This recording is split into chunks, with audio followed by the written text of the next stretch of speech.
The greatest myth in the WNBA dump has officially been exposed. The myth of all myths, the deception of deception. For the better part of 2 years, maybe even 3 years, the mainstream media has been trying to convince us that Angel Reese is a huge star. Well, the first returns are coming in on the WNBA All-Star voting. Of course, it will be in Indianapolis.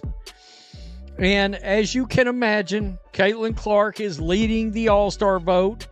By the way, it looks like a massive turnout. The biggest myth in the WNBA just got obliterated. The crown jewel of media spin, the illusion they tried so hard to sell. For nearly 3 years, we've been told Angel Reese is the star, the face of the league. She declared it herself. But how does the self-anointed queen of the WNBA not crack the top 10 in all-star voting? Maybe shooting 30.9% from the floor has something to do with it. Statistically, one of the worst shooting percentages among all qualified players. And now, the first all-star returns are in. This year's All-Star game is heading to Indianapolis, and guess who's running away with the vote? Caitlin Clark.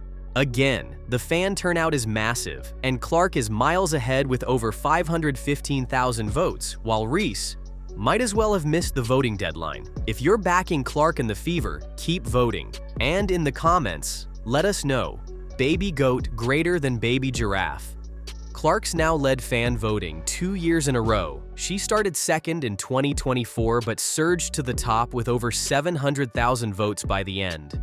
And this year could hit 1 million. Voting is way up. So let's ask the real question. If Reese is the name being pushed so hard, why are fans pushing back? Let's be real, Angel Reese is everywhere. You can't open an app or change the channel without seeing her.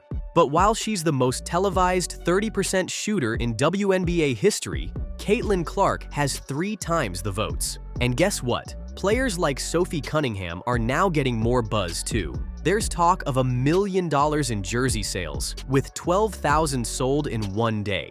Mainstream media went all in on Reese. Forbes called her the engine of WNBA growth. She was hyped like the league's savior, while Clark was breaking records quietly. And when articles mentioned Reese but left Clark out entirely, it was clear. This wasn't analysis, it was narrative. Some say Reese is the WNBA's face because she leads in followers. But so do plenty of influencers who can't dribble. Honest. Second straight year that Clark has led the fan voting. She was second in early returns in fan voting in 2024, but jumped to first with around 700,000 total votes by the end of the period. So I'm wondering, are we going to see 1 million votes this time? Because I saw somebody earlier that said, though, so far, voting is actually way up versus exactly where we was at this time last year. Caitlin Clark has 3 times the amount of votes. 3 times the amount of votes as Angel Reese. So there you go. I suspect Sophie Cunningham's numbers are going to grow after what we've seen. Somebody said, I saw some things online about they sold $1 million worth of Sophie Cunningham jerseys, and something in the neighborhood of 12,000 all went out one day. Some in the media even do investigative journalism and claim that Angel Reese is the face of the WNBA because she leads the league in followers on social media, along with missed layups and a complete lack of athleticism. Of course, the vast majority of her followers are bots and lonely men, most of which are not buying tickets or watching her games on television because they can't afford the 5 pesos a month to watch the Chicago Bravado on WNBA League Pass. A massive chunk of those followers? Bots and dudes who don't even watch games. They're not tuning in, they're double tapping from the basement. Meanwhile, WNBA socials gave Reese the red carpet. Interviews, endorsement deals, non-stop promotion. She told the world she's the reason people are watching. But when it came time to vote, crickets. Here's a flashback. Reporter, last year you said people are watching because of you too. Do you still believe that? Reese, Next question. While Reese pushed a brand, Clark built a legacy. Her stats? All-star level. Her impact? Undeniable. Clark's getting the votes because she's earned them, not with PR, but with performance. Reese barely made the list. If she's the second biggest name, where's the support? Fans voted for Kiki Arafan, a rookie, ahead of Reese.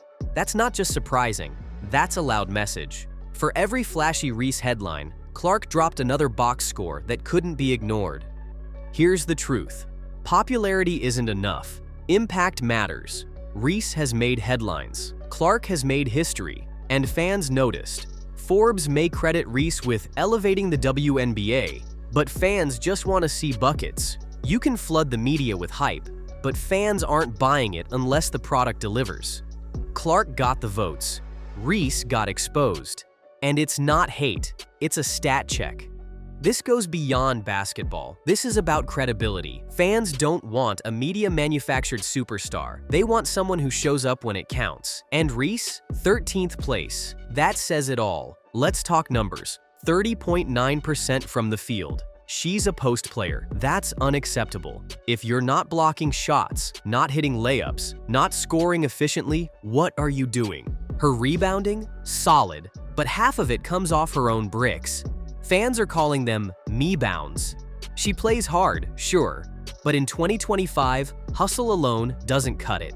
This league is about versatility, scoring, passing, defending. Reese isn't doing that. Voting is simple.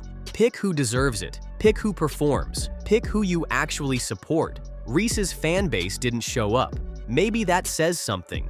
Clark didn't ask for a crown, she earned it. She performs under pressure. She connects with fans. She delivers. Reese? She's still trying to find her rhythm, and fans are growing tired of the noise. Clark's filling arenas and stat sheets. Reese is filling highlight reels with bricks. This isn't social media, it's basketball. And all-stars are chosen by results, not retweets. Let's compare. Aaliyah Boston, two-way beast, nearly 450,000 votes. Kiki Arafan, rookie double-double machine, 213,000 votes. Why? Because fans see complete players, not just rebounders, not just noise. Even if we only focus on rebounding, Reese's numbers don't make up for everything else she lacks. And fans aren't fooled. They want well-rounded players. Reese just isn't there yet. The league hyped her. Fans didn't bite. The truth? She's averaging 11 points on awful efficiency for a team that's 3-8. That's not an all-star. That's a stat sheet warning sign. The voting split is massive. Clark, 516,000. Reese, 173,000. That's not a gap. That's a canyon. And media votes won't save her now. Fans, players, and media each get a say. But fans get the loudest voice, and they used it. Reese got left behind not because people hate her, but because she hasn't earned it. Clark changed games, led comebacks, made the league impossible to ignore. Reese got sound bites. Fans aren't buying slogans, they're buying tickets. Substance greater than spectacle. That's the real takeaway here. Reese's campaign was all noise, no numbers, and fans weren't fooled. Her wild floaters, missed layups, and awkward drives show a player who isn't ready. The All-Star game is for the best, not the loudest. Reese got the endorsements, Clark got the fans, and fans write the legacy. The WNBA should take note. Stars aren't manufactured, they're made on the court. So here's the real score. If you want to be an all-star in this league, play like one. The fans just handed out the biggest reality check of the season. If Angel Reese wants to be the face of the WNBA, she's going to have to earn it. With buckets, not buzzwords. With performance, not just presence. If you're rocking with Clark and the Fever, hit that vote button and drop number Baby Goat in the comments. Like, subscribe, and tap the bell. We've got more fire coming.